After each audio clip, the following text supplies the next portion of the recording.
Saya mahasiswi Hubungan Internasional FISIP Unri Angkatan 2018 yang mengalami pelecehan seksual di lingkungan kampus. Kronologi pelecehan seksual yang saya terima tersebut terjadi pada tanggal 27 Oktober pada hari Rabu jam 12.30. Saya ingin menemui Bapak Syafri Harto untuk melakukan bimbingan proposal skripsi. Saya melakukan bimbingan proposal skripsi di ruangan dekan FISIP Unri. Di dalam ruangan tersebut kami hanya berdua, tidak ada orang lain di dalam ruangan tersebut selain kami. Bapak Syafri Harto mengawali bimbingan proposal skripsi dengan menanyakan beberapa pertanyaan yang menuju kepada personal life saya tentang pekerjaan, tentang kehidupan. Namun dalam percakapan tersebut beberapa kali Pak Syafri Harto mengatakan kata-kata yang membuat saya tidak nyaman, seperti ia mengatakan kata-kata I love you yang membuat saya merasa terkejut dan sangat-sangat tidak menerima perlakuan Bapak tersebut. Lalu setelah bimbingan proposal itu berjalan dengan lancar, saya hendak berpamitan dengan Bapak Syafri Harto. Ketika saya ingin menyalin Bapak itu untuk berpamitan, namun beliau langsung menggenggam kedua bahu saya, mendekatkan badannya kepada diri saya, lalu beliau menggenggam kepala saya dengan kedua tangannya. Setelah itu ia mencium pipi sebelah kiri saya dan mencium kening saya. Saya sangat merasa ketakutan dan saya langsung menundukkan kepala saya. Namun Bapak Syafri Harto segera mendongakkan kepala saya dan ia berkata, mana bibir, yang membuat saya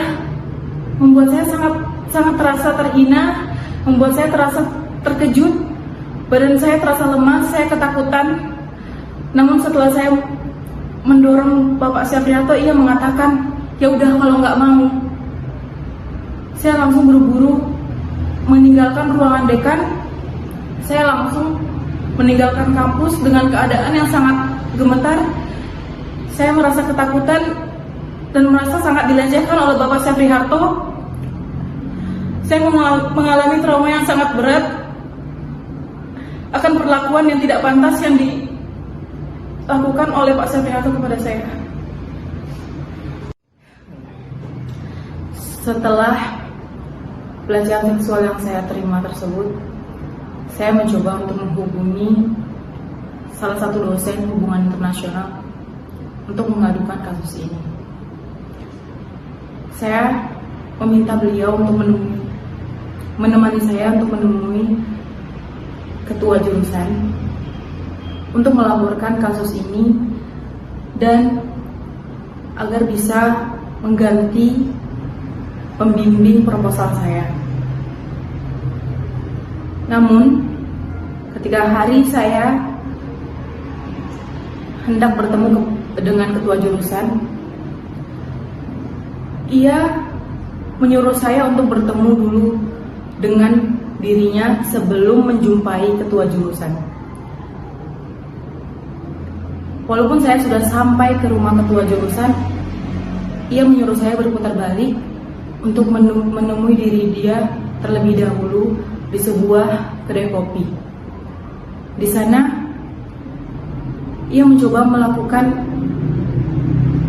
penekanan kepada saya untuk tidak memberitahu ketua jurusan tentang kasus ini. Ia mengancam saya dengan kata-kata seperti, jangan sampai gara-gara kasus ini Bapak Syafri Harto nanti bercerai dengan istrinya.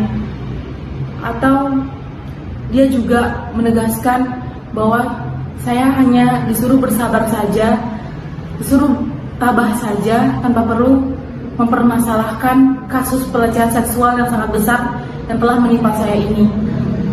Beliau berusaha menghalang-halangi saya untuk mendapatkan keadilan atas perlakuan yang tidak pantas yang diberikan oleh Bapak Syafriharto kepada saya. Lalu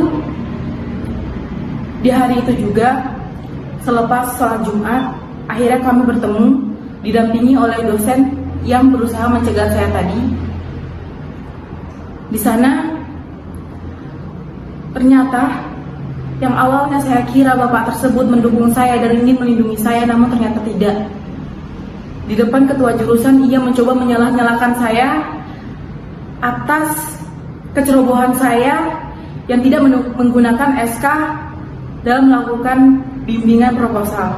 Dia mementingkan persyaratan SK ketimbang kasus pelecehan seksual yang saya terima oleh Bapak Syafriharto. Berulang kali dia mencoba menjatuhkan saya, mencoba untuk menyalahkan saya di depan ketua jurusan. Bahkan ia sempat beberapa kali mengayunkan kakinya seolah-olah ia marah terhadap pernyataan-pernyataan saya.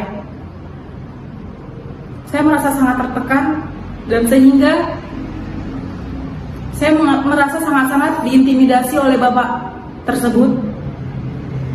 Dan ketika ketua jurusan menanyakan tentang kasus ini,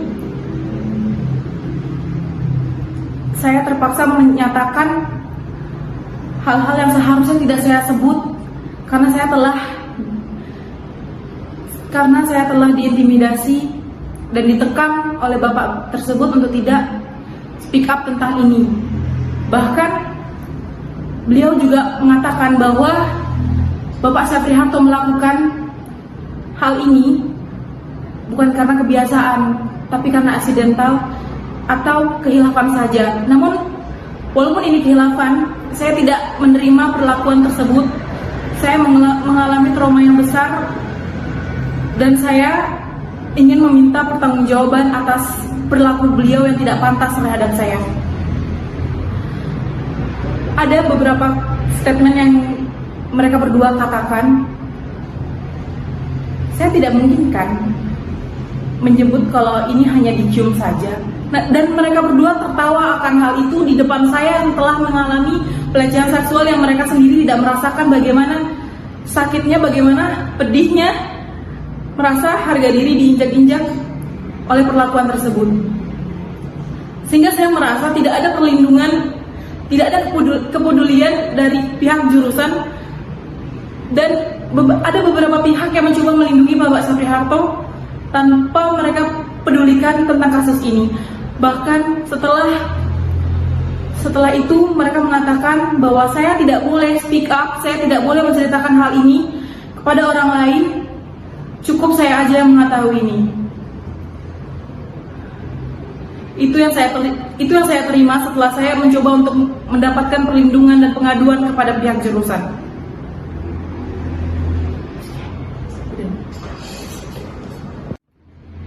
Setelah saya mencoba melaporkan kasus pelecehan seksual yang saya terima tersebut kepada ketua jurusan, dosen yang mencoba mengintimidasi saya mengatakan bahwa saya harus bertemu atau menghubungi langsung Bapak Syafriharto dan mencoba untuk mempertemukan kami secara langsung. Beliau tidak memikirkan dan tidak mengerti bagaimana perasaan saya sebagai korban dipaksa untuk menemui pelaku yang bahkan ketika saya membayangkan wajah Bapak tersebut, saya mengalami ketakutan yang sangat luar biasa. Dosen tersebut sangat-sangat jahat kepada saya. Dan setelah itu Bapak Syafriharto mencoba menghubungi saya berkali-kali dengan nomor baru yang tidak saya ketahui, dan beliau sempat mengirim pesan kepada saya dan mengatakan, kok telepon Bapak di reject, yang membuat saya merasa sangat diteror, merasa sangat ketakutan akan tindakan-tindakan yang dilakukan oleh Bapak Syafriharto. Dan dosen yang mengintimidasi saya tersebut berusaha berkali-kali untuk membuat saya mengangkat telepon Bapak Syafri Harto. Lalu Bapak Syafri Harto mencoba menghubungi keluarga saya dengan pelantara, namun beliau berdalil dan mengatakan bahwa ia mencium saya hanya sebagai anak.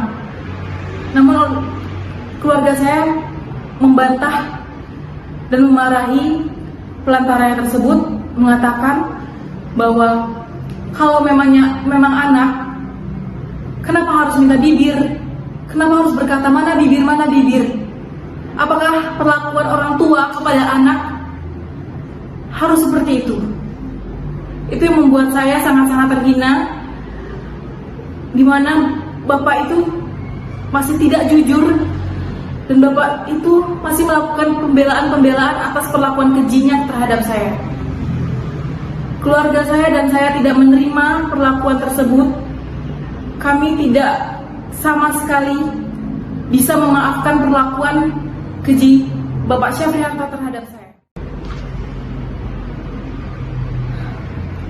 Sudah seminggu setelah kejadian, akhirnya saya dapat mengumpulkan keberanian untuk melakukan perekaman, untuk memberitahu dan speak up atas kasus yang saya alami.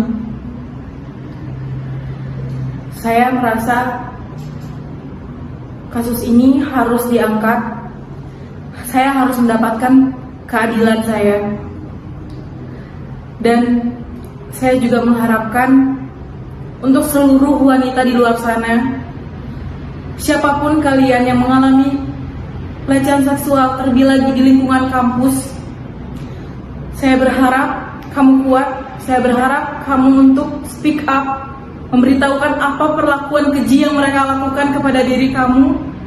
Jangan membiarkan mereka tertawa atas perlakuan keji yang telah mereka lakukan terhadap diri kamu. Dan saya ingin hal ini tidak terjadi lagi kepada setiap perempuan, terlebih lagi mahasiswi yang mungkin mengalami ketakutan seperti saya. Saya harap kalian kuat, saya harap kalian berani.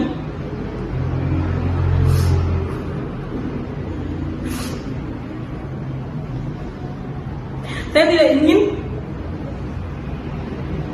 mereka dengan santainya melakukan pelecehan seksual dengan kita wanita yang tidak memiliki kekuatan untuk membalas. Saya harap saya mendapatkan keadilan dan pelaku dihukum seberat-beratnya, mendapatkan hukuman yang pantas atas perlakuan keji yang dia berikan terhadap saya.